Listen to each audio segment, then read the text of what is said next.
নির্বাচনী প্রচারণার মঞ্চে গুলিতে রক্তাক্ত হলেও অল্পের জন্য প্রাণে বাঁচেন ডোনাল্ড ট্রাম্প। এ ঘটনায় উত্তাল মার্কিন রাজনীতি, চলছে নানা আলোচনা সমালোচনা।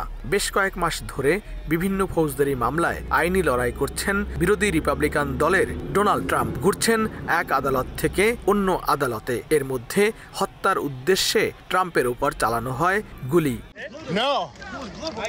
গণমাধ্যমের তথ্য মতে এই হামলা মার্কিন নির্বাচনে ফেলতে পারে ব্যাপক প্রভাব। তার সমর্থকরা বলছেন হামলা মামলার কারণে আরো জনপ্রিয় হয়ে উঠছেন ডোনাল্ড ট্রাম্প। এই যে যারাই বা যে উদ্দেশ্যেই করে থাকুক, যদি ডোনাল্ড ট্রাম্পকে ইলেকশন থেকে বিরত রাখার জন্য অথবা তাকে আবার প্রেসিডেন্ট নির্বাচিত না হওয়ার চেষ্টা করার জন্য হোক, কোনোটাই কাজ করবে না, বরঞ্চ তার উল্টাটা কাজ করবে।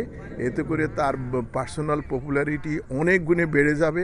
তার সমর্থকরা এখন আরো অনেক ইন্ধন পেল এই গুলি বর্ষণ থেকে। নগদের কাছে সব গ্রাহকই প্রিয়, তাই তো সারা দেশে ক্যাশ আউট চার্জ সবচেয়ে কম। গুলিতে আহত হলেও সোমবার থেকে শুরু হওয়া রিপাবলিকান পার্টির জাতীয় সম্মেলনে অংশ নেওয়ার ঘোষণা দিয়েছেন ট্রাম্প। এক বিবৃতিতে বিষয়টি নিশ্চিত করে তার প্রচার শিবির। এই সম্মেলনেই ট্রাম্পকে আনুষ্ঠানিকভাবে রিপাবলিকান পার্টির প্রার্থী হিসাবে ঘোষণা করার কথা রয়েছে।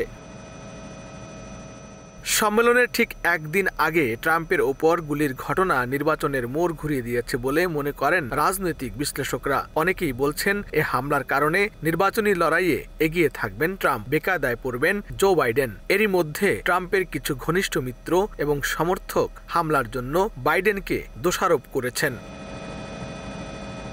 আসন্ন মার্কিন যুক্তরাষ্ট্রের প্রেসিডেন্ট নির্বাচনকে সামনে রেখে বিরোধী দল রিপাবলিকান দলের মনোনয়ন চূড়ান্ত করতে তাদের দলের কনভেনশন 15 জুলাই থেকে 18 জুলাই উইসকনসিনে। এই কনভেনশন থেকেই রিপাবলিকান দলের প্রার্থীর নাম ঘোষণা করা হবে।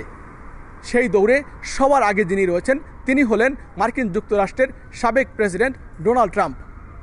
সেদিক থেকে কনভেনশনের ঠিক একদিন আগে ট্রাম্পের উপর এই প্রাণঘাতী হামলা জন্ম দিয়েছে নানা প্রশ্নের। লস্কর আল মামুন, সময় সংবাদ, লস অ্যাঞ্জেলেস, যুক্তরাষ্ট্র।